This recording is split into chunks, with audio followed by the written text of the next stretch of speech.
Olá, turma. Conforme prometido, estou disponibilizando aqui para vocês, via SIGA, o enunciado, um PDF com o enunciado dos dois problemas relacionados à hidráulica de canais. Esse problema 1 a gente resolveu no vídeo anterior, e esse problema 2 eu vou resolver nesse vídeo. Apenas para a gente recordar um pouco do que a gente falou no vídeo anterior, eu comentei que existem diferentes tipos de problemas envolvendo hidráulica de canais. O tipo de problema mais simples, exemplificado por esse problema 1, é aquele em que a gente tem toda a geometria pré-definida, toda a geometria do canal já pré-definida, como foi o caso aqui, e foi pedido para a gente determinar a vazão. Então esse tipo de solução ela é muito simples e direta. Ela envolve basicamente a aplicação da equação de Manning, desde que a gente tenha um escoamento permanente e uniforme. No entanto, quando se trata de canais, a gente geralmente vai encontrar uma dificuldade ou um desafio a mais. Por exemplo, nesse exemplo 2, embora eu tenha a geometria do canal pré-estabelecida, tem aqui a declividade do talude, declividade de fundo também foi dada, declividade de fundo está aqui. Eu tenho o material do canal também já pré-estabelecido e a vazão, e foi pedido a profundidade. Então, a princípio, a gente poderia pensar, bom, eu tenho toda a geometria do canal, resta apenas o y, a profundidade, vou aplicar a equação de Manning e determinar. Só que a gente percebe que não é tão simples assim. Por quê? O y ele é necessário, a profundidade do escoamento ele é necessário para o cálculo da área molhada e do perímetro molhado. E, por consequência, também o raio hidráulico. Ou seja, se eu não conheço o y, eu não tenho como determinar o A ou o RH. E eu não tenho como aplicar a equação de Manning. Então a gente vai precisar passar por um processo de tentativa e erro para poder chegar no valor de y que resolve o meu problema. Existem também problemas de hidráulica de canais em que eu não tenho nenhuma informação do canal. Ou seja, são aqueles problemas em que eu preciso dimensionar o meu canal. A única informação que eu tenho é a vazão que eu preciso veicular e talvez a declividade de fundo do canal. Para resolver esse tipo de problema, um problema de dimensionamento, a gente pode recorrer àquelas dicas que a gente viu na aula teórica que estão relacionadas com a máxima eficiência de uma seção. Mas nesse exemplo aqui, a gente tem uma situação um pouco mais simples. O problema nos fornece o tipo de seção, uma seção trapezoidal, me dá também a declividade longitudinal, 0,065%, me dá o N do coeficiente de rugosidade das paredes do canal, o N de Manning, e diz a vazão que eu preciso transmitir. E aí ele coloca que é em regime permanente uniforme, de modo que a gente possa, então, aplicar a equação de Manning. É pedido para a gente determinar a profundidade do escoamento, ou seja, o y, considerando uma largura de fundo B igual a 4 metros e uma inclinação de taludes de 1 para 1,5. Muito bem, então para a gente resolver esse problema, como eu falei anteriormente, não é uma solução de aplicação direta da equação de Manning, eu vou recorrer a um Excel. Então, por que eu vou utilizar o Excel? Para ganhar tempo. Em vez de fazer todos os cálculos na calculadora, como a gente vai precisar de um processo iterativo, de tentativa e erro, então eu vou utilizar o Excel para ser mais ágil. Mas nada impede também que vocês utilizem a calculadora, se assim preferirem. Então eu já deixei mais ou menos pronto aqui os campos que a gente vai precisar preencher. Eu tenho aqui embaixo a seção transversal, ilustrada. Então é uma seção trapezoidal. O meu talude ele tem uma inclinação de 1,5 na horizontal para 1 na vertical. O fundo do canal tem uma largura de 4 metros. Eu quero determinar o y. E enquanto eu não souber o y, eu não tenho como determinar a área. Então, o que é que eu vou fazer aqui? Eu vou aplicar primeiro o método da tentativa e erro, que é basicamente o quê? Eu vou testar valores de y e ver qual deles, para essas condições geométricas, me fornecem a vazão desejada.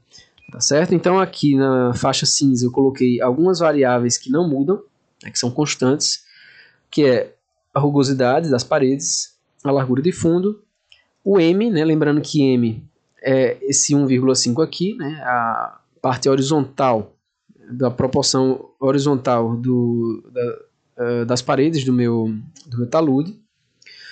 Eu tenho também a declividade de fundo, né? Não aparece aqui na figura porque isso é uma seção transversal, e a declividade aqui, e 0 é a declividade longitudinal. Então 0,065%, né? Então quando eu divido por 100, eu vou obter então 0,30, né? 65. Ok? Isso daqui equivale àquele 0,065%. Tem a aceleração da gravidade, aqui está em metros por segundo ao quadrado. Vamos acrescentar essa informação. E, apesar de que a gente não vai utilizar a priori, metros por segundo ao quadrado. E eu tenho também a vazão desejada, 6,5 metros cúbicos por segundo. Então eu vou testar aqui diversos valores. Eu vou começar com y igual a 0,2.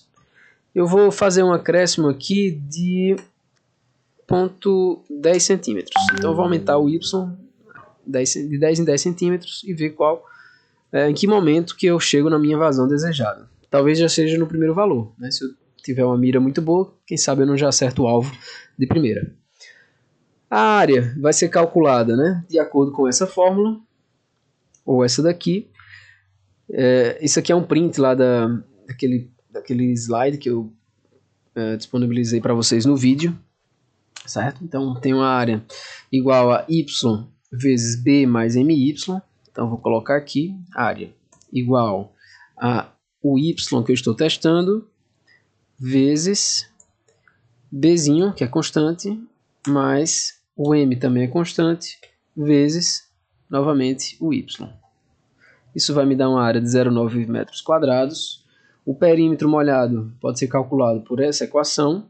Então, igual bzinho, que é constante, mais 2 vezes y, que eu acabei de sugerir aqui na coluna A, vezes raiz quadrada de 1 mais m ao quadrado. Então, isso vai me dar um perímetro molhado de 4,7 metros. Com isso eu calculo o raio hidráulico. Lembrando que raio hidráulico é área sobre perímetro. Então 0,2 metros. Posso calcular a velocidade aplicando a equação de Manning.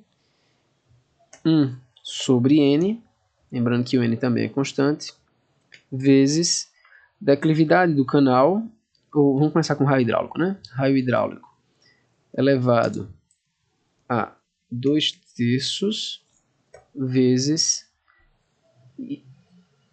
declividade elevada a meio, ou raiz quadrada da declividade do i. Então eu vou ter uma velocidade de 0,41 metros por segundo. A minha vazão vai ser a velocidade vezes a área.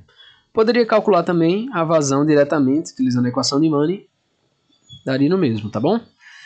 E aqui eu vou fazer a diferença entre a vazão que eu calculei e a vazão desejada, apenas para facilitar a visualização. Quando isso aqui chegar perto de zero, significa que eu obtive o valor igual, né, o mais próximo possível dessa vazão desejada. E aqui eu vou repetir essas equações, né? Lembrar só de deixar isso daqui amarrado. Não precisa, já estar referenciado corretamente. Então eu vou só arrastar isso aqui para baixo. Então vamos verificar antes de continuar se está ok. Então a área. Estou pegando aqui, ela aumentou, faz sentido, né? Aumentou a profundidade, aumenta a área. Aumenta também o perímetro, aumentou o raio hidráulico. Velocidade foi atualizada com os valores corretos. A vazão, a área sobre vezes velocidade, ok. E a vazão desejada. Então ainda estou bem distante daquilo que eu preciso. Vou copiar essas equações para baixo. Percebam que essa diferença ela está diminuindo. Então eu estou chegando cada vez mais próximo do meu valor. E aqui eu percebo que eu cheguei na resposta. Então entre o y, entre 1 e 1.1, eu obtive o zero, né? Eu tenho então, para y igual a 1, eu tenho essa diferença negativa. Quando passo para 1.1, passou para positivo, ou seja, o zero está aqui no meio. E aqui eu posso testar alguns valores para chegar, né, na resposta mais exata. Vamos tentar, por exemplo, 1.01, 1.05, menos 0,33. Então, ainda é um pouco maior. Vou testar 1.06, menos 0,22. Vou pular para 1.09, 0,10, ou seja, está entre 1,06 e 1,09. Vamos tentar 1,07, um pouco maior ainda, 1.08, menos 0,01, até agora o menor valor, né, dentre aqueles que a gente obteve. Então essa seria a resposta, y igual a 1,08 metros. Aqui a gente, né, passa pelo processo de tentativa e erro, é um processo um pouco mais longo, né, dependendo do problema, mas com a ajuda do Excel fica bastante simples, né? Se você for utilizar a calculadora, o ideal é que você tente alguns valores mais distantes, né? Não faça esse incremento tão curto como eu fiz aqui, para tentar ser um pouco mais ágil. O segundo método que eu quero mostrar para vocês, né, não existe apenas esses dois métodos, existe também o método gráfico, que a gente não vai abordar, mas aí quem tiver curiosidade pode encontrar nos livros de hidráulica. Esse segundo método, ele utiliza a ferramenta Solver do Excel, mas poderia ser também qualquer ferramenta de otimização que vocês tiverem acesso, tá bom? Então, como é que funciona o Solver, para quem nunca utilizou? Ele fica disponível aqui na aba de dados. Lá no final aqui na frente tem o botão do Solver. Quando eu clico nele, ele abre uma aba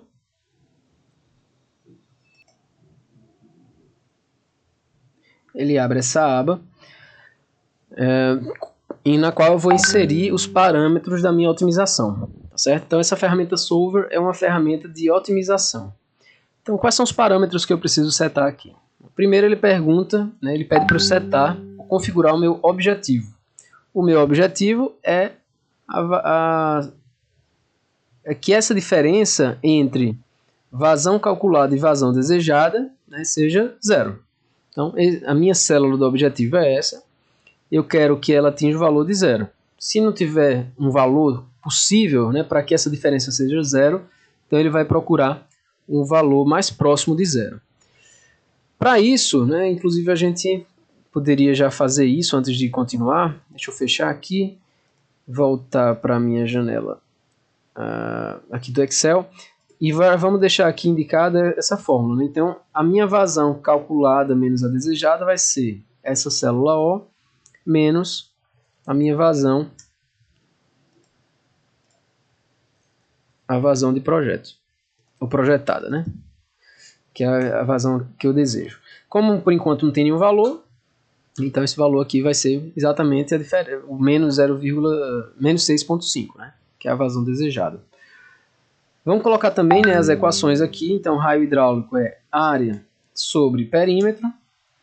O perímetro molhado, né, novamente, é essa equação aqui, que é Bzinho mais 2 vezes y vezes raiz quadrada de 1 mais m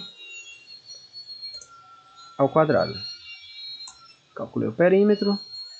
Área vai ser dado por y vezes Bzinho mais m vezes y. Está calculada a área. Então, para ver se está tudo certo, né, vamos colocar aqui um y, por exemplo, de 0,7. A gente vai obter exatamente esses valores aqui, 3,5, 6,5, raio hidráulico de 0,5. Podemos diminuir um pouco aqui a quantidade de casas decimais, ficar um pouco mais elegante essa representação. A vazão vai ser dada pela equação de Manning, ou seja, 1 sobre n vezes área vezes raio hidráulico elevado a 2/3 vezes raiz quadrada da declividade do canal. Então tá aqui, 3. Tá batendo, exatamente. Muito bem, então agora a gente volta lá para a ferramenta do Solver. Tá aqui na aba de dados, o Solver. Vamos ver se está ok. Então agora eu vou inserir esses parâmetros. Então, primeira coisa, qual é o meu objetivo? Meu objetivo é que esse valor aqui, que é a diferença da vazão calculada e a vazão desejada, seja zero. Então, eu amarro essa célula, né, e indico que eu quero que esse valor seja zero.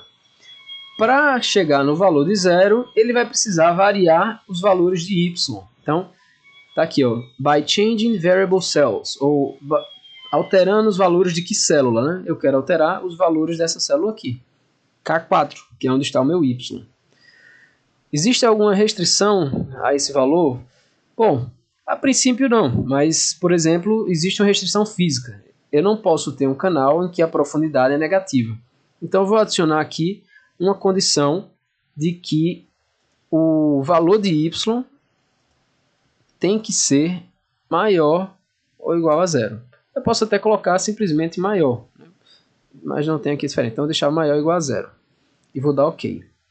Então, está configurada a minha condição.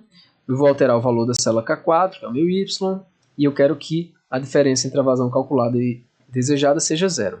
Então agora eu vou resolver o problema. Ele vai aparecer uma janela dizendo que encontrou a solução. Vou mostrar aqui essa janela para vocês, só um instante. Aqui essa janela. Então, como vocês podem ver, o que é que ele está dizendo, né? O solver encontrou uma solução.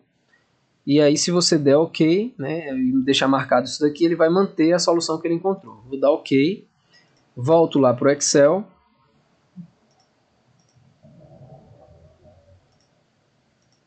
Só limpar aqui essa janela.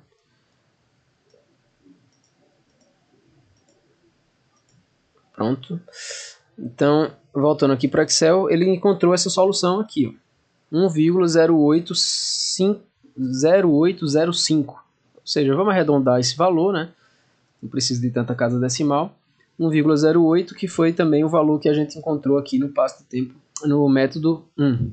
E aí a gente percebe que para esse valor, a diferença entre a calculada e a desejada é um valor muito pequeno. Menos 2,3 vezes 10 a menos 7. Vou colocar isso aqui como valor, né? E com duas casas decimais, isso aqui praticamente zero. Então a gente obtém como resposta y igual a 1,08. Tá certo? Então, dois métodos possíveis que podem ser utilizados para resolver esse tipo de problema.